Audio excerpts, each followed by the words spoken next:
Hello, everyone, and this is Todd Talks, and we are talking about Unearthed Arcana. You shocked me, Pruitt. You shocked me. We are talking about Unearthed Arcana today. We are talking about some of the subclasses. I am so overly abundantly and cannot be objective about these two subclasses. I'm so excited for them. Did you bribe to get these made, Todd? That's my first I bribed question. so much. So yeah, my big money I All make. those years. Yeah. Whose patron did you become? Clearly, Jeremy Melons. Crawford and Dan Dillon. So we have the Aberrant Mind Sorcerer, and we have the Warlock Pact, the Lurker in the Deep. And so today we are talking about tentacles, and I have come prepared. Oh my, that's a one-up. That is a big one-up. I can't match that. Who's the big winner now? Now we need tiny tentacles that go on the ends of the other tentacles, like you have baby hands. It's got to be 5 per, and there's like radial symmetry. Yeah, like the very important we get this right. You know how hard it is to finally, once you've got all the tentacles on 8 of the fingers, getting those last 2 on, I gotta tell you, super hard. And also grasp every chord on your desk. So yeah, you almost had to make a pact with a dark one. Well done, sir. I'm actually not entirely sure how I'm getting these off. I'm gonna start sweating inside my tentacles. So save that for the after show. Slimy mucus doesn't happen to 6th level. To exhibit how excited I am for that, the Aberrant Mind Sorcerer, and I have been waiting for this for 3 years, by the way. I have been so excited about this concept. We have a comic that I commissioned Luke McKay to make specifically for this day. So can we see that, Will? Yes. Oh my god, the best sorcerer up until Oh my! I'm just saying. I could look at that all day. That is so amazing. Luke McKay did a fantastic job. I thought this was either my worst idea ever or my best, so I'm hoping it's my best. The pun in the top right corner is absolutely divine to stay with the that is, yes. The theme of the it's absolutely. Oh, theme it's a layered joke. It's a layered joke, Mr. Pruitt. All right, so let's start doing the deep dive. I love characters who are alien because I guess perhaps being born on this planet or crash landing onto this planet, I feel quite alien. So this is a character class that speaks to me greatly. The idea that you have this character, a sorcerer who has this alien influence, right? It doesn't matter if it's like something like Cthulhu. The descriptions here are just so disgusting, like more disgusting than I would go, right? Like I thought, like, what if I was the nightmare of some creature from the far realms, right? And I became manifest. But the idea that you have a mind flayer tadpole that didn't take in your brain and died, that's given you power. That was a really fun one. That is upsetting. I mean, I finally saw Annihilation like last week, and I'd started like the first, like I'd seen like the first up until they get to the shimmer, like maybe 2 or 3 times. So I was like, I need to see, and so like that's immediately what I thought. Where I was like, it's maybe something like that where you're just like brain's been jumbled. What I like about it is like there's this clear progression I'm seeing between like, okay, there's a wizard, right, and maybe it's an enchantment wizard. And then they go to some flavor of like Ravnica Mind Mage. Now we're sort of like progressing. Now we're over here with the sorcerer with their innate magic, their innate psionics. Next we're going to add mystic, where we're like more psionic, but there's still a bit of that mysticism to the whole thing. And then I can see like one beyond it that's pure sci-fi psionics, like just mastery of matter of mind. And it's this spectrum like where we're trying to fill in or just like I can like endlessly and effortlessly telekinesis. To me, I see like mind flayer on the far end, like they are so in tune with their psychic powers, it's as if their telepathy allows them to control or think of anything in the room as a part of them or something like that. It's like it's more than second nature to them. So yeah, I like it filling in that spot on this spectrum. What's your first overview, Pruitt? Oh, I mean, the Aberrant Soul. How many video games or how many movies or TV shows have we watched or seen in science fiction or whatever, where an unwitting person gets cursed with a dark thumbprint or just anything. It doesn't matter what it is. Just fill in the movie here. There is a very loose version of this in Dark Crystal a little bit later on. I don't want to ruin anything, but since Todd is only on episode 2, I've watched it twice all the way through. Don't shame me. I'm not. I just want to keep it vague, but all you crystal heads out there, you know what I'm talking about. You crystal heads. Yeah, when they use the crystal method on a certain character, but it's there. When being like, I like the idea of being gifted with a sliver of power, like as not that you ask for it, like the Warlock. Right. It's just, I'm going to give you this whether you want it or not, and you're not going to enjoy it for the most part. It's going to be bad. Maybe it will be useful to you, right, but the use of this will show this alien nature and this change that has come over you. I love this stuff. This is Jim knows, like, my favorite character I probably have ever played is pretty much this. I mean, we did it in a failed lifted bioweapon kind of thing. Yeah, failed lifted bioweapon that then has, basically telekinetic powers. Like, this is it. And I'll tell you this, I'm gonna play the shit out of this at some point in the very near future.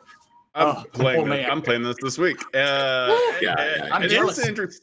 But that is interesting. Like the concept of like warlocks that, warlocks, you make a pact, you make a deal. Maybe you got tricked into it. That's certainly a possibility. But if you look at something like BioShock, like even the Little Sisters, becoming something else, right? I just love the idea that the far realm or something alien has infected you and consequentially, given you magic. And maybe it doesn't want you to have that magic, and that's terrifying. Like, it's very Dark City.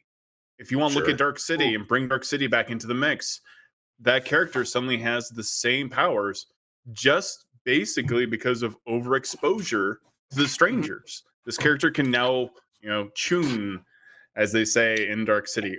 Same thing with Neo in the Matrix. Like, eventually Neo just becomes so saturated by the Matrix in many ways.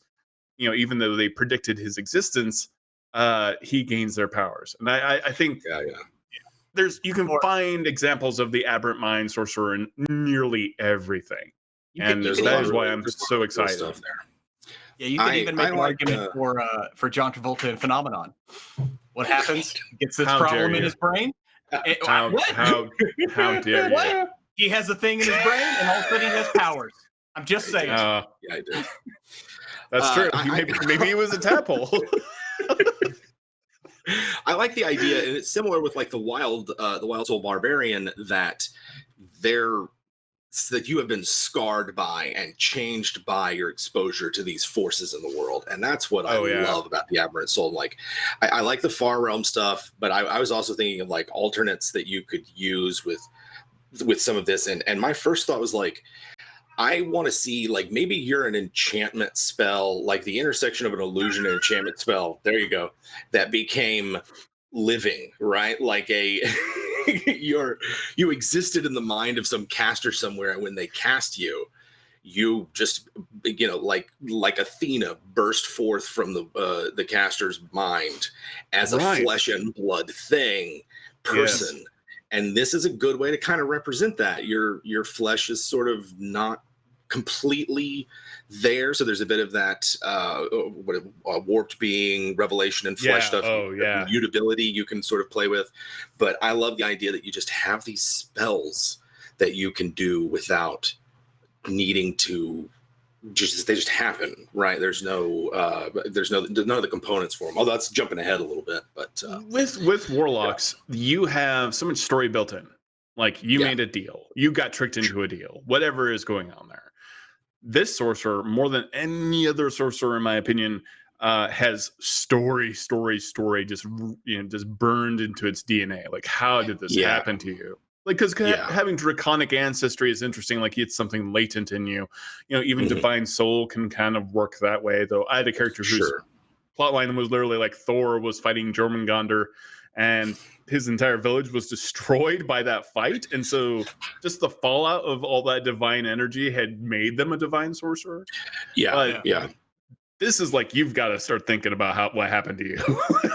Like, you really do, right? Like, and this, to me, I immediately was reading this and thought about like sort of a method that's used in some old school play, where it's like some of those class options, right? Some ways that people deal with, like, say, the fact that elf is can cast spells and wear armor and all these other kinds of things if you're playing older versions of D&D, is to like say, all right, everybody's human, and then once you make some friends with some elves, you can play an elf. Like, you have to go in the world and have this thing happen before this metagame option is then open for you. And so maybe the Aberrant Mind, like, that's the first thing I thought of, was like, what if as a DM you said you can't start as an Aberrant Mind? Like, the precipitating event needs to happen through play. So maybe you play like a lore bard who's like super into the far realm and researching it, and something terrible happens to them because it's cosmic horror, right? They're changed by reading a book, opening a tomb, letting open an entity that shouldn't have been. They step across a ward or something somewhere, a copper circle, and now all of a sudden something's living in their mind. Or a divine, a wizard diviner who looks in the wrong place. Yes. And is forever like learning some hidden truth that is like a sliver in their mind forever. Definitely. I love the used to be potentially possessed by like an aboleth or something like that. I really like the idea of I really want to play a character and convince a DM to let me, where it's like, all right, I'm two classes in one character, and this other one takes over and has this set of abilities, and then it's just me. And so like, I'm a fighter, or maybe I'm a barbarian, because that's like my repressed id, or fighting against the presence in my mind. And then this Aberrant Mind takes over and is like, nope, I'm the 3,000-year-old necromancer come back to this farm boy and I got to collect my stuff. Something like that. Wonderful examples. We were talking about like, examples of warlocks in movies and stuff like that, but another good example is like is Shadow Mordor. That influence, that power that seeps into him from Celebrimbor. I can't say it anymore. Celebrimbor. Yeah, I've read it so many times because I'm a giant Tolkien nerd, but like hearing it out loud and saying it. Trust me. It is. It just really is like the story heavy sorcerer. Let's dive into some of the mechanics, because I can talk about how much I love this for story all day. Oh my god! And that's what I love about this. That's like the function of a subclass, right? To tell a story, to make you think. Bobo just gave me a crazy idea. What if an aboleth, knowing its own downfall to keep its mind alive, it knows it's about to be eaten, so it makes sure that people eat it, and so its memory stays alive inside their brain and their descendants. Lays a seed of itself inside your mind. Thanks, oh my god! Crazy. Like a really evil Spock. Remember. No, really. Don't forget to tip your waiter. Yeah. So invasive thoughts. At first level, you gain the ability to use bonus action to basically form a telepathic link to any creature you want to. This lasts for about 10 minutes. That's on brand. That's what you want with a character like this. You want to be able to like just speak to someone whenever you want to, and that's a good example, like Charles Xavier, like you're not the only one with gifts kind of moment. And it's like no save, right? Like this normally there's like an implied willingness to communicate. Right. Like I don't have the monster manual in front of me, but thanks to the handy links at D&D Beyond, I can. It's like that's my go-to for these kind of things. It's like, all right, the monster manual has some thoughts on telepathy, and usually it's a voluntary thing. And so I will let players, if a monster's trying to contact them telepathically, it's like a knock on the door. They can choose whether or not to let them in or not. And I kind of like the one where it's like, no, it's intrusive. Like they can kind of force their way in. They can open a communication necessarily, even if you don't necessarily want to. Is how I kind of read that and differentiate it. But which is fun, because that I mean, you just bringing that up, that opens it up to like, man, rolling a couple of like persuasion checks over and over again to someone like a guard on the other side of the door that does not want to listen, eventually convincing them, breaking them down. Lots of social role play there. I will bet that this will get changed. It's going to get changed because I mean, like I get that that's the point of it, and I think it's pretty cool. But the second players start having this done to them, they're going to be like, no, I don't want to. And it's like, well, but that is part of the mystique here. Not to keep using X-Men characters, but what I like about this is obviously psionics and things like this are on their mind. So I'm actually more overjoyed for like the mystic that will eventually be, considering this is basically one of their main abilities, right? Mm-hmm. Like the one-on-one connection that you can expand. But I like it. I mean, you got to be able to just stare at someone and people are like, what are they doing? They're having a conversation. I do like that, but you have to be able to see them. It kind of makes me think, what if it's like a gaze-based telepathy? You have to lock eyes with them and then it's a communication. I don't know. I personally would like it if there wasn't a save, and I get the reasons for it, but like I do like the idea. Like it's just like yelling at somebody, right? Like it's just, and also like for creatures that can't hear, this is also interesting. And again, if you're playing this with someone who's an old one's warlock, and also the lurker from the depths warlock, then you got like the secret tentacle party that's always communicating, so no one can hear what yeah. So the psionic spells, and this is a biggie for first level, is that you have 10 additional psionic spells, one of which is actually not shatter, it's actually silence. There's a previous version, I believe, that had that different, which is so much creepier. So I love this. I do not feel like it's overpowered. I think sorcerers should have extended spell lists. This one especially kind of has to. I can, and look at, and if you think 10 extra spells is overpowered, I disagree. Look at the Divine Soul Sorcerer.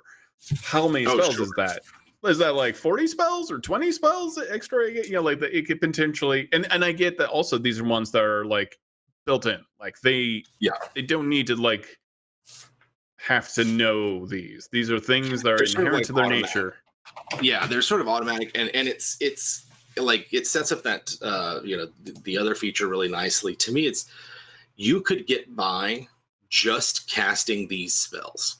Yes, you could have a fun and satisfying character that, first off, a lot of them have effects that are scalable. Dissonant Whispers is an awesome first level spell. It is a fantastic spell. Arms of Hadar's that's the defensive reflexive damage. It prevents if you get hit with that, it's strength save, no more reactions for you, for the person who got hit. Very good on locking things down. Calm emotions. I mean, like all of these are so on theme. Detect thoughts, Hunger of Hadar, which I love and super creepy. Sending, the black tentacles, and I love that they included calm emotions in this because you don't have to be evil. No. In fact, so many characters who have evil backgrounds end up being good or like comical even. Sure. You can do a lot with. Just the role-playing potential behind like calm emotions and modify memory is one of those things where it's like, you might not ever like, it's a different kind of like infiltrator power behind the scene where normally you go like the illusion, detect thoughts kind of route. Whereas this one's just, no one's ever had like a really bad memory about them, or nothing unpleasant. No one remembers any of the weird things they get up to, and just the creepiness that they experience around them. And they're just sitting in a web of it. Yeah, I mean, again, it's that. It's that little bit of that Charles Xavier stuff. Really? Well, Jim, you just made me think of like anytime there's like somebody like loses it and does something awful or whatever, and you always go back to the family and they're like, that's not the person I knew. Like, this is what makes me think like those were aberrant souls. Like something got in there. Like, that they could be a completely normal person, right? This is a good way to represent also like a possessed person as well. Like they've got a fragment of a fiend in them. I was thinking of something like if you replaced aberrations with Fae, they could be like a Fae touched enchanter or something. But Oh, dude, I went on a whole jag with elementals, and this also. Yeah. If you palette swap a lot of it or switch around entirely, you could do a lot of fun stuff. But back to the spells, like I just think there's control, there's information gathering, there's like I've not played with compulsion that much, so I'm not sure how it plays differently than like dominate or the other like mid and higher level tier charm spells. But I'm kind of looking at most of them, and just from this, like there's also not a lot of these that are available to sorcerers otherwise. You know, a lot of these are like bard, warlock kind of spells, and not necessarily sorcerer spells.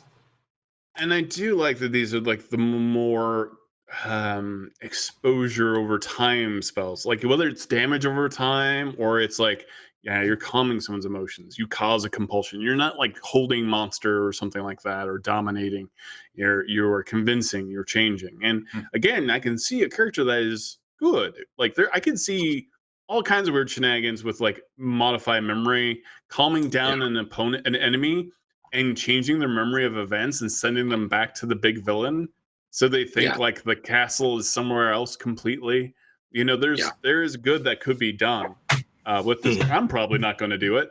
I'm probably going to do a live evil, but that's how I play my characters. I think this is, if I was to make this subclass myself, all these spells I would want on there. It's just so on theme, and then you get rewarded with the spell points. It costs not I wouldn't say like significantly less, but certainly less by a healthy margin, especially later on. You're saving at least 2 points there. Later on. Yeah, it's much more efficient using your spell points. It's all of the components, not just verbal and somatic. So it gets rid of the material as well. And as I can tell, it gets rid of the expensive material ones, although I haven't done how much all these 10 spells material components are worth, but I don't know. Maybe you have a how much will the Aberrant Mind sorcerers save you? But it does reinforce that thing, and I do appreciate the call out of unique disturbances. Like I appreciate that there is something going on, an eerie feeling or a weird phenomenon, even if it's not like, you know, that person over there with psychic butterfly around their head is going off. I like that it's something weird is going on. I think this spell list tells you what this class is. You get rewarded for playing into that class. It's everything I would want with this type of creature, this type of origin. Then we get into warped being. I always feel that sorcerers need to be a little bit tougher, even though the Constitution is like one of their key abilities. They are glass cannons. I feel like this makes a lot of sense for this type of sorcerer to either whether it's even something psychological. I like that idea personally for myself, that like something about you is like, not, you know, maybe you're afraid of this sorcerer and you can't quite strike them as well, or maybe they're not quite where they're supposed to be, like it's a constant kind of like, you know, fake version, but then the slime and the scales and everything else work very well. Oh yeah, well I'm a huge like body horror kind of fan, and the more again, I play that's D&D, the body horror, the more I play D&D, I really want to do right. Like I really want you to say, it's the epidermis it gets all grotesque, because what I love about, and I'm going to keep coming back to the flavor of it, is that their mind has been warped such that they now have a different form of magic, and like, you know what I mean? Like it's like that moment in whichever Marvel I think it's like one of the Alex Ross ones, where it's like Mr. Fantastic has made himself the most powerful psychic because he figured out how to fold his brain the way he folds his body, right? And so he like gave himself a mutant like Xavier's brain, and so excuse me, I can kind of see that. Like, what if it's a spell that's remaking you? What if it's something else and you're becoming a different, Homo Arcanus person, something like that. You're the first of a new people. Anyway, it's very fly. Jeff Goldblum can be becoming tougher as well. And you're right. This is built-in body horror. This makes more sense to me than even say the draconic sorcerer origin having that AC bonus, because Dragonborn don't even get that. So well, I mean, So one of my big problems there. Yeah. So going on to psionic sorcery. What are your thoughts on this? This is what we're talking about. It's like being able to get that cheaper stuff. Yeah, we already discussed that at length. Yeah, I mean, just the fact that you're saving 1 or 2 points on what you're spending. Like, I would be spending all my points. Like, you're talking about casting probably close to double the amount of spells that you normally could if you just cast from your list and just did it with sorcery points and converted all your spell slots into sorcery points. Yeah. Like, I don't know why you wouldn't do that. Like, then quite honestly, that's a couple of levels on your Warlock. And I would love to do that. Like, I would love. I love that this makes me think about having to, like, okay, well, do I really want to cast that fireball or like the other spell, or do I just want to like just mess with their brain a lot? Yeah. Because I've been a sorcerer many times where I'm running out of spells. Or I did burst way too quick, twinning spells and everything else. And then I'm like, oh, well, that was a fun adventure, everyone. I will now be using my crossbow. Sure. One of those rounds where you decide to twin quicken. And like as a divine soul sorcerer, you got like guiding bolt and you're just like, pew, pew, pew. Oh, yeah. Oops. Hi, everyone. It's everything. Yeah. That's all I got. So I can imagine that. But it's a great, like, and like Jim said earlier, like, need to look through and see like if there's anything too expensive that you would normally think about, because otherwise, like it requiring no components, I get that, because I love the fact that basically you're getting the spell list for the entity that's in your brain, like that's their spell list, and they provide the power for that, and you by the way get all this other stuff, just how it changes you. You get the slimy skin and whatever. It's a fun class, man. I do like psychic defenses. Obviously, you get resistance to psychic damage, advantage on saving throws against being charmed or frightened. This makes you literally, again, back to Dark City, which not enough people have seen, but you're literally the nightmare of my mind flayers. They're like, oh god, yes. like the thing that maybe we created is now our worst enemy, because. Yeah, you're like right. This isn't super powerful against. This is what you send after that psychic warrior that keeps pestering your NPCs. They're or there was a Pruitt. There was someone who was I was waiting for that. discussing this on Twitter, where they were like, is it all right to make a villain or a monster that has immunity to radiant damage if I have a paladin in my party? And this is sort of like, well, it's not immunity, it's resistance. And it's sort of like, sorry, my cat keeps trying to get in the door and I'm not going to let her because she's really loud.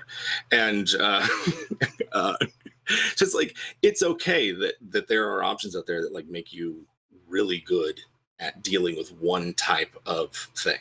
Yeah. Like how often is like psychic damage going to come up that having someone that's really good with dealing with it is going to be nice. You're going to want them. Yeah, you find a band of evil bards. Yeah, just viciously mocking those roaming band of vicious mocking bards. Yeah, listen, we got a band of bear totems who are just like rampaging. You need to be able to deal with some psychic damage. Anyway, the bards. I'll stop.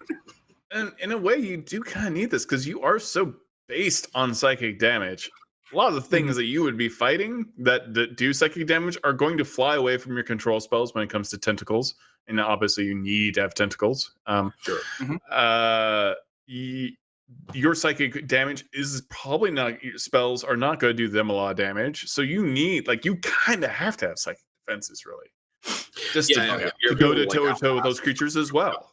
Yeah. You're not getting, like, you just need that little extra help. Revelation in the flesh. Woo! Creepy. If you like body horror, here we go. And this is something that I really like, again, about the subclasses. We start off with the mental stuff. And we start slipping into, like, really creepy body horror. Second two are my favorite as well. Like, I look at fly and like fly speed's kind of cool, but I almost maybe like you. I kind of feel like you should puff up like a beholder or something. Yeah, right. or you start like maybe you're so terrifying, like the guy from Cowboy Bebop, and then your body just limps along. Like what was this? Yeah. Anyway. Yeah, like the idea that you like elongate or you puff up or like all kinds of like weird, creepy things. All your mass goes to your head and it expands, and you have just a little vestigial body that just trails. It just flops. But I love all of that. That was like my favorite, one of my favorite episodes of all time for Cowboy Bebop was strangely, and I can't remember the guy's name because it's very French and I don't speak French, but he is just this wrecking ball, this person who had been, manipulated over again with scientific experiments, and then there's this terrible cold-blooded killer that can levitate anywhere. But they're also like this very large character that is just like a clown floating around, and it's so upsetting. So with Revelation in the Flesh, you get a swimming speed if you want to, equal to your walking speed. You get gills. You can decide to fly, and you're covered with glistening mucus. I know that Jeremy Crawford added that. I'm looking at you, Jeremy. That is disgusting. Your skin is so slick that you start flying. You just can't get trapped on the ground. And you slip free of gravity's grasp because your skin is that slick. That's great. That's disgusting. What I kind of love is your body, suddenly is malleable. You become slimy and pliable in all your equipment. Ooze body. Oh, man. Oh, my God. Yeah, being able to squeeze through the grates. Like, it takes... You have to get to 14th level, but then you make the thief look bad when you just like squeeze through the bar. Give me this. Watch out here. Give me this key. I mean, it's great when a monster does it. Like, I love an oozing monster, especially like a really, really nasty one where it's like, it's going to take them 8 rounds to get through this door. And it's going to be like, how are you going to get out of here? Are you all going to be able to make your climb checks enough to get up this, like, to get to the hole in the center of the ceiling without anybody, can you 3 of you stack on top of each other or something? There she is. There's the kitty. So I love the reverse of that. Yeah. I love anything that like gives you an ability that is not normally available to characters. So like I'm thinking of the Warlock invocation that gives you X-ray vision. Like how else do you get that other than a magic item? There's not. I mean, how many ways can you deal fire damage in an area? She's gonna keep talking. Time. Oh my God! She's so loud. She's part Siamese. She's got a lot to say. Hi, Abby. And so there's a lot of ways to deal, like say fire damage in area effect. But how many ways is there to see through solid objects? How many ways is there to turn yourself amorphous and squeeze through things? Yeah. Does anyone have a favorite? I know the one that makes me most upset is like your eyes turn black or become writhing sensory tendrils. What's your favorite out of these? That's so gross. Which is your favorite, Pruitt? Wait, you don't like the idea that your eyes kind of pop out of your head like it's Total Recall, except on purpose? Like that's like literally that's how I would do mine. Like they would turn black and just kind of slime out like little slug eyes and just start looking around. I mean, why not? I mean, at that point, I love. It's so gross that I love it. I love it. So have you seen A Quiet Place? Have you seen A Quiet Place? Yes, well, I have. So the monster in it, right, has this grotesque ear, right? I imagine that, but an eye. So like it's fractal like an insects and maybe sees in multiple sort of like dimensions. Because if you read the text of it, there's no check, there's no anything. You are aware of hidden and invisible creatures within 60 feet of you. Walls, lead, it doesn't matter. You were aware of them. Are they hiding out somewhere with magic? No, you know about it. No, I just love the idea that you see on such a different level. Like you're watching the air molecules move as they're breathing, and you can just see the air currents change and things like that. Or like we only see 6% of the electromagnetic or the spectrum. Oh, sure. Like now you get to see it all, so you're actually seeing their body heat radiate out from behind that corner, including all that magical light that doesn't exist in our own world, right? Like octarine. And Oldfire and Dome and all those other amazing imaginary colors. So you can make this like a you can have like a sea, like I imagine a sea creature that's just a billion tendrils, right? Like all of a sudden your entire skin erupts with a whole bunch of tiny little pseudopods that have tiny black dots at the end of them. So basically all your pores erupt with sensory inputs. Yeah, and you see everything. Air currents and heat, and yeah, there you go. Love it. I love those two. Those are my favorite. I like swim speed and water breathing is one of those where I kind of feel like by mid-level D&D, you got like there's benchmarks feel like every adventurer needs to be able to have. Like, can you deal fire damage? Can you operate underwater? You know, those kinds of things. So it's like it's nice that it's there, and I can turn myself into a grotesque manta ray person or a jellyfish man with the amorphous thing. So fun. Yeah, it's very utility. I'm gonna have my head come off. It's an octopus. Anyway, I'll stop. Gross. I'll stop. We could play each one of us could play one of these characters, and it would not be the same. No, exactly. Like, I would probably tone down a lot of the body horror stuff and just make it more psychological. Like this is someone who is other, like an outsider, who does not believe, has one step in the far realm and another foot in the prime material. Like they're just not completely here. They're not there. Whereas you would go full on John Carpenter. The Thing. Oh yeah, it's the Thing, the Blob, all of it. Just I love this capstone. I do love warp reality. I like it because it really is just a black hole. It is what it says it is. The fact that you can quit, a 20-foot radius around you for 1 minute, you're warping reality itself, rippling with psionic energy. This is causing like 2d10 psychic damage. The entire area becomes difficult terrain. You can choose which creatures are affected by this. As a bonus action, you can actually take any number of the creatures and teleport them a mile away. Yeah, it's the most effective group teleport as far as I can tell, because like Arcane Gate is 500 feet, something like that, and takes more than an action. I'm trying to think of the others, but teleportation circle costs a bunch of money. So this is a really cool group teleport.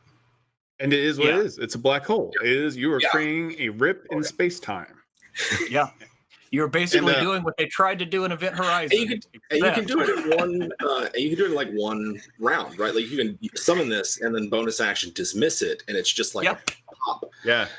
And what I love about it is it's the ultimate like middle finger get out of the dungeon sort of thing. It's like, we're trying to raid the ancient dragon's horde with their gold whatevers at 18th level, and things have turned south, and all right, we're just gonna like warp reality, rewind time a little bit, and deal a bunch of damage to all of you on the way out. It is a good party reset. You do have to see the location though, so you would have to. That's true. You would have to see. Talk to your DM if you were using a. Yeah, I don't know if you were using a crystal ball in conjunction. Right. So for that is one of those things where I have a handy chart somewhere that tells me vision distance by height, because sometimes as a DM you need to know that. And just off the top of my head, about a mile, I think you need to be like at least 20 feet off the ground. I don't know. I'll have to look, but with the clear, I can look into the sky and cast Featherfall later, man. And by this point, you could probably just spend one sorcery point and fly, and while you're on the way down. Well, but here's the thing: it does say you can choose any number of creatures to be teleported. So that is a way to just grab a bunch of people, teleport yourself up in the air, and then you use your ability to fly down while they all fall a mile. Yeah, that's true. They get a save. Again, that's a really cool one. Yeah. And that is my favorite ability in Overwatch right now. Not to bring another video game into this, but like there is a character named Sigma. He can just literally he lifts everyone up and slams them back down, and that is creepy. They have to make a charisma saving throw. Yeah, but you can do some massive damage. The Dungeon Master may have to intercede a little bit with the abuse of that. I just saw Lauren's comment, and I think an arcane trickster Aberrant Mind would be insane, because it's like they get that invisible mage hand. Let's just have the mystic already. Come on, you're just never safe. Got to get this, Todd. We need to get the mystic. I want it. I need it.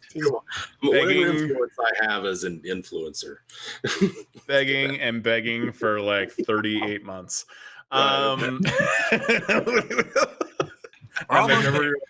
It just had to create their own They have a special the Todd protocol when they get it. We really need this thing. No, we are overstating. This was always going to happen. Dan Dillon designed the lion's share of this together with Jeremy Crawford, and it is fantastic.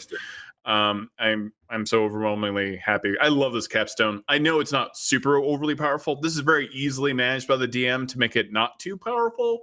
I do like the idea of crushing your enemies, just teleporting them and letting them, letting them die, go into the fire. In the middle of a psychic storm, who knows? You could definitely. And at 18th level, you should be able to do some pretty evil stuff. It should be game breaking. When you reach 18th level, it should be game breaking stuff, in my opinion. You should be a god. Cast and wish. Yeah. So doing this, not that insane. Comparatively. I mean, Rocket Raccoon did it in the forest in Guardians too. So I mean,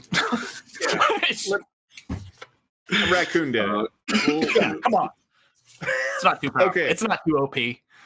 Well, right. I don't want to gush for an entire hour about that subclass, but I am so happy, and I'm already playing it with my main. Eberron is now just full on this. Multi-class arena. Nice. I want to go full. I want all of it. So, I just want to be the full sorcerer. I may have to give up the perfect warlock title, and I don't know what you do for sorcerer. Yeah, I know. Big shock. Everyone feel that shock right now. Betrayer. What you're doing is you're expanding the idea of warlock to be more than warlock. So in that way, you're the ultra warlock. You're just a warlock without consent. And the Omega Warlock. The Omega Warlock. Yeah, you're here to turn us all into warlocks. Yeah. Oh, stay tuned. All along. Question for today's show is: Todd, are you obsessed about the subclass? No. Question: what would you add or change or remove from the Aberrant Mind? For me, I'd love to add Mind Spike somewhere. Sorcerers already get Mind Spike, and the most sorcerers. I feel like Mind Spike is, if they got it for cheap, man, that you are just spamming Mind Spike, right? Yeah. When you want to talk about this cantrip, because to me, it really goes more with the Aberrant Mind than it does the... Yeah, let's dive into... And I even see it for what was in UA before, the Archivist. Because you get that bonus to psychic damage. There was no real cantrip that was available, unless you're a bard, that can do this. Yeah. Do a little bit of psychic damage. This scares me. This so you drive a disorienting spike of psychic energy into the mind of one creature. You can see within range. That target must make an intelligence saving throw. Unless that saving throw is successful, the target takes 1d6 points of damage. First time it makes a saving throw before the end of your next turn, it must roll 1d4 against that saving throw. That means anything, not just anything mental. It means this is kind of like a low-level guiding bolt in a way, except for saving throws. Well, it's like a Bane with damage. I mean, it's a little Bane with damage. With a sorcerer, I'm sorry, but I'm quickening this, hitting them with that, and then following it up with one of my other spells that I'm going to cast for free, basically. Dissonant Whispers or whatever, and now you're getting a minus D4 to that save. I mean, come on. Yeah. Oof. Yeah. It's just a good combo. That's a good combo, and it's potent. It's like the kind of cantrip rider synergy you want to see, and you almost kind of wish was more baked in, where I set something on fire with a firebolt, and now when I hit it with a agonizing scorcher, it's going to be worse or something like that. I love combos. Or even if I hit it with a chill touch or a frostbite and the hot cold shatter damage or something. Well, we all learned that story. We all learned that in Thundercats or something, right? There's big stone, big creature made out of stone, and they're like, heat it up first and then throw it in the river. Yeah. Certain kinds. And to the comment, you can cast that cantrip first and then use the bonus action to cast Dissonant Whispers, as long as you know you're casting that one first. I do believe. I don't know. I'm not Sage himself, but I think he could do that kind of. Well, I mean, if one's a cantrip and one is a non-cantrip, you can cast both of them in the same round and just quicken one or the other. second action. Yep. The casting order on those is one of those where you just get confirmation from the DM, but the flavor of it and the combos that it sets up are really cool, because you can do it for your own spells. You can do it for, like, if you know someone else coming up behind you is about to hit them with something, and the fact that it's not disadvantage means you can get some nasty, like, does it stack with cutting words? That's the question I have. All good questions. Why? Here's the thing. Why wouldn't it? Well, I don't. Yeah, who knows? Well, there's a lot of reasons why. There's a lot of things that don't stack. Like, say, temp HP doesn't stack and other things. But I might allow it because it's two different sources of magic, especially just like two separate characters. But now I'm way off in the weird weeds where there's a lore bard and a bunch of diviners who are substituting die rolls, and then the lore bard and the mind spike are taking off of those, and it's because you needed to summon Orcus and you needed them to really fail that save. Oh man, you really could have that, like the diviner uses, like, you know, that they choose which roll they have, and then the 1d4 gets rolled before that. So I know you got 14, but it's actually 11. Like, just Jeez, there's only 20 numbers on this thing, guys. Anyway, I like Mind Spike's fun. It's like, it's a needed kind of, it fills in a gap that, like, currently was only Mind Sliver. Mind Sliver. Sorry, Mind Sliver. Yeah, Mind Spike is also very fun. But yeah, I can see that being part of the spell list. But I don't know. I feel like the 10 that they got for Aberrant Mind is very healthy to answer that person's question. I can't think of anything that I would have added to this. Yeah. I really can't. Yeah, for this particular thing. I mean, maybe a couple of different options for the revelation and the flesh, because I do agree that, you know, flying and swimming at that time, you know, I mean, two more really cool. Yeah, there are plenty of subclasses that give flight around 14th, 16th level, whether it's barbarian or, you know, elemental, you know, sorcerer, the draconic bloodline, sorcerer, whatever. Yeah. So it fits, but, you know, it's and quite honestly, I don't know. I do think that the warped being ability, the 13 plus dex mod, you know, I mean, we've seen that in other sorcerers, but I do kind of agree that it's a little bit more fitting here. But I don't know that I would change it. I think it's you got to have the flying. You got to have that. I'm a mind flayer. I am a child of the mind flayers, and I've come for my revenge. Swimming, kind of, you feel like you have to have that if you got the aboleth inside you. Well, it's the aboleth angle. Yeah, totally. And but the pure body horror of squeezing through things, I mean, I just want it. I want to slip under a door. I don't have to have it, but I want it. I was going to put more on there would be things like immunity to crits, or you know, something weird like, I removed all my inner organs and put them in a hole in the ground, or you know, or something like that. Or I gave them all their hard candy shell, you know, and just how many crits does it take to get to the center of a Tootsie Roll? Oh, gross. We got to double down on the lurker in the deep. We got 10 minutes to talk about this. I actually quite a bit like the lurker in the deep. You have made a pact with an entity that lurks somewhere deep in the ocean or in the elemental plane of water, all kinds of places. This could be a kraken, it could be an ancient primordial. It really could be something like Cthulhu still. This could be very related to the Aberrant Mind in that sense. So this worked for a lot of different creatures. Originally, this was very much the Kraken Warlock. I like that now. It can be so many other things as well and still have that cosmic flavor. Some pressure off Great Old One, which was doing double duty as the Stars Are Wrong Star-packed Warlock and the creepy things from the bottom of the ocean Warlock pact. And I like that there's too many people. For me, Godzilla's the Hexblade, by the way. Anyway, expand spell list. Create and destroy water. That makes sense. Thunder wave makes sense. Gust of wind. Silence. Creepy. Silence is creepy. I like that. Yeah. The calm. The silence of the depths. Yeah. Oh yeah. And just no sound. Lightning bolt, of course. Sleet storm, of course. Control water. Black tentacles. You have to have tentacles. Give them the tentacles. Commune with nature. They already have, the Hunger of Hadar anyways, and Cone of Cold. Yeah, fully on board for all of this. Like, it's more of a blaster than fiend. I liked playing a fiend blaster where I just I'm all in on just fireballs and firebolts and we're here for damage, and but I like that this one is another option for that. It's like the tsunami. It's like you're bringing the ocean. Yeah, and, that's what I like about it. Yeah, these are the big guns, and then I love Grasp of the Deep so much. You summon a tentacle. It's around for an entire minute. It is a 10-foot long reach.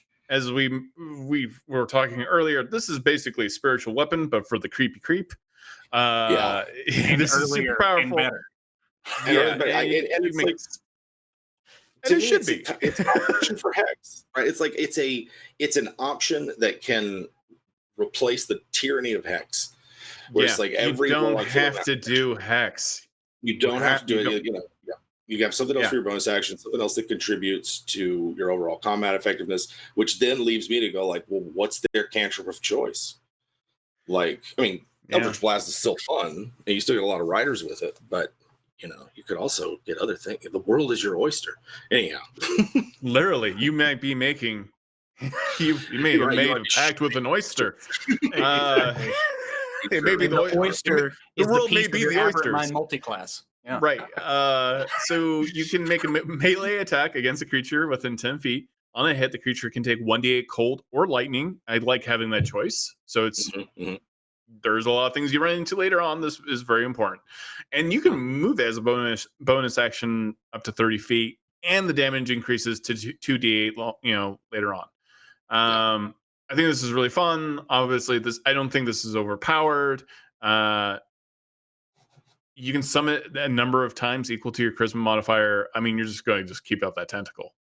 Yeah, why not? Well, what I see with this, you want to talk about some battlefield control. If you actually get your Eldritch Blast coupled with the push and the pull and then you have this thing in between those enemies, slowing them down and having reach. Yeah, I mean, come on, like you're now having the mind reels. It's going to take a couple of rounds to get online if you actually want to do Hex. There's no concentration on it. So if you wanted to take if you wanted to take a couple rounds to get it up and working, doing this with Hex, and you're slapping them around and you're Eldritch blasting them all over the place. I mean, you're talking about creating some freaking havoc. It's just like a no pass zone on the battlefield. Oh, I love it. And again, I feel bad that we have spent so much time on the Aberrant Mind because I'm obsessed with it, but this is really, really strong. And if anything, this Warlock is very much like the Aberrant Mind in the sense that, there is no ambiguity. You have made a deal with something evil under the water, and it is going to be communicating with you because you have the Sign of the Depths. You can telepathically communicate with any aberration, beast, elemental, monstrosity that has a swimming speed. While it's 120 feet of you, and then Fathomless Soul. If File says you are now part of the inner circle, you can breathe both air and water. You can swim equal to your walking speed. You gain resistance to cold damage. You are like a made warlock, right? You are. You're in the capo regime. Yes. Yeah. Like this is the new consigliere. It's not all it's not all like the old one's Warlock where it may not even be aware of your existence. I feel like this thing knows you're around. It's keeping tabs on you. Come on and visit and all that other good stuff. How do you feel about Grasp? Get down here. We're having a meeting. We're having a one-on-one. Guardian Grasp. That just makes your tentacle even more powerful. You can sacrifice it to take half the damage. It's basic, it's like what is it? Not uncanny. It's uncanny dodge, the rogue ability. So I love that. You can bring it back. And then you bring it back after you do that. Just bring it back. My wife and I were talking about both playing this type of Warlock together. So we're just tentacle, block, block, block, block, block, block. and this is another one of those abilities that makes me really think that the Mystic is heavy on their minds, because this is like the ability, I believe it's the Immortals have, where they can sacrifice their focus to do the exact same thing, their psychic focus. Like, like, oh, and yeah, so, yeah. Yeah, and so it's a very similar ability to that, but I love the idea of having just that, that last ditch, like, well, screw it, let's take half the damage off as this dragon's about to just wing buffet me into eternity or whatever. I love these both so much. I love the tentacle focus. I love a tentacle blocking damage. I think that's very charming, and I think you can finally have a Lovecraftian party. You can have that, you're going to have 2 warlocks that have that really kind of Lovecraftian vibe. Then you have the sorcerer. I mean, you're like forming a party that is deeply in Lovecraftian roots, and a much more like a horror other than Ravenloft. Devouring Maw is upsetting. For a minute, a translucent maw manifests in a 10-foot radius centered on a point U. Each creature in that area must make a strength saving throw. Any creature that starts its turn within the maw takes 3d6 cold or lightning damage. Again, your choice. As an action, restrained creatures can repeat this saving throw, etc., etc. You gain temporary hit points equal to your warlock level if they're in the maw. Right? Yeah. You're eating. All I'm saying is Jaws is my patron, and we finally get to see what happens at the end of that poster when he finally makes it to the surface. That's all I'm saying. Like, that's the only thing I thought of with this, is just imagining a shark coming up out of the water or the ground and just eating people, and just how terrifying that is. Yeah. Isn't this like the scariest warlock visually? Like, of all the warlocks, you're like, no, really a nasty warlock. I mean, like, I'm out. The fact that you're a servant of the Kraken or some other antediluvian of horror or something. It's like, you can combine it with your tentacle, right? Combine it with something else that keeps people, like, layer on some other kind of crazy your Eldritch blasts, reducing people's speed to 10 feet. Right, like, yeah, you can. The fact that you can layer it on with something like black tentacles is nasty. We're seeing a lot of damage over time. Like, and I love damage over time in video games. And this is like, okay, you get 2 warlocks and a sorcerer working together, and you're just like just crunching them down. You're just killing even big stuff with this. So we only have like a whole 2 minutes left. I want to talk about Unleash the Depths, and it's a biggie. At 14th level, you get the ability to literally call your patron for aid. Who gets that kind of access? Somebody needed that. The customer service for this patron is amazing. That's all I'm saying. It is. Yeah, the customer service is fantastic, but I expect so are the requirements. What is they asking? You and up to 5 willing creatures can be teleported that you can see within 30 feet of you. The tentacles reach out, teleport you to any place within 100 miles that you have visited in the last 24 hours. This is, again, that reset ability. Like, okay, maybe we shouldn't have picked a fight with Sararak. Let's bounce. And all the tentacles come out of nowhere and grab you and pull you out. I love it. It's terrifying and helpful. It's so upsetting, but yeah, and that's got to leave the villain. The villain's got to be like, what just happened? Fuck. And then we have Fury. Again, you can direct a bunch of spectral tentacles to issue forth, strike up to 5 different creatures within 30 feet. They have to make a dexterity saving throw or take 6d10 or 6d10 like cold or lightning damage, and also possibly be knocked prone if they don't save. Man, this is control. It's 30 d10 of damage that you deal out. 30. Yeah, that's a lot of really. That's a lot of really cool. That's your capstone. It combines with all your other stuff, right? Like, it combines with your grasp and your maw, and I like it. And I just like it's aggressive. And normally, like, to me, warlocks deal with like subtlety and using this complex character creation. Like, there's so many choices and options available that you can really craft something that's unique to your play style, right? And what you do, and this one's that in your face. I'm gonna just like barrage you with all my magic. Yeah, and it gives you a lot of stuff. Spells. Like, exactly. You still have your spell slots. You get all this stuff that does not take from. It's just beautiful. I really like this one. Both these subclasses fill in what some may view as like weaknesses or things that could be stronger. I think so well. Like this Warlock is just, oh yeah, I got spells too, and then I got all of this. I'm just gonna put all my chips on the table. I'm gonna cause a lot of damage, a lot of control. And the same thing for the Sorcerer extended spell list. Like these are two of my favorite subclasses that they've released on Unearthed Arcana so far, and they have so much flavor and they tell a story, story focused. Yeah, this is my that is all our time. Yeah, sorry we had to rush through that last subclass. That is not a lack of. Stop making these awesome.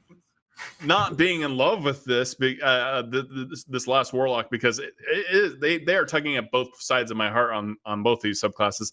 We got Roll D20 next. Thank you everyone for watching. Thank you Jonathan Pruitt, as always, Jim Davis, the folks at WebDM. Go to their Patreon, go to their YouTube channel. So much good information, such wonderful people, and have a great game, everyone. Thank you for watching the show.